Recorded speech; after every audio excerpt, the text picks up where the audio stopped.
Rais wa zamani wa DRC Joseph Kabila ameanzisha mazungumzo na wanasiasa wa upinzani kuhusu mustakabali wa kisiasa wa nchi hiyo, wakati huu waasi wanaoungwa mkono na Rwanda wa M23 wakiendelea kushikilia miji kadhaa ya mashariki mwa nchi hiyo. Majadiliano hayo ambayo pia yamehusisha wanachama wa mashirika ya kiraia yanaongeza shinikizo zaidi kwa Rais Felix Tshisekedi ambaye anakabiliwa na ukosolewaji mkubwa kwa namna anavyoshughulikia mzozo unaoendelea mashariki mwa nchi hiyo.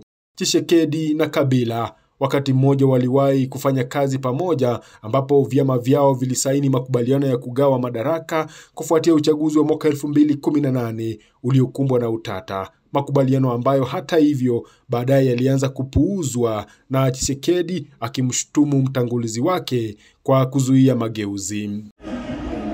Uhusiano wa wawili hao ulidorora kiasi kwamba wakati waasi wa M23 walipoamua kuelekea mji wa Bukavu mwezi uliopita, Tshisekedi aliuambia mkutano wa usalama wa Munich kwamba Kabila ndiye aliyefadhili uasi.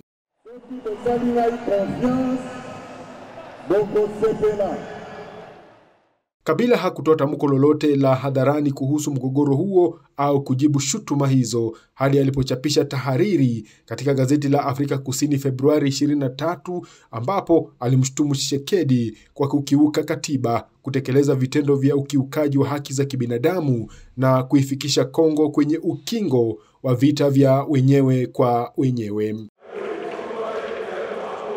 Aidha, vyanzo zaidi vinadai kuwa wakati Kabila na wajumbe wake walikuwa wamezungumza kuhusu aina fulani ya mpito wa kisiasa, hakukuwa na mpango wazi au maelezo ya kina kuhusu wanachotarajia toka kwenye majadiliano hayo.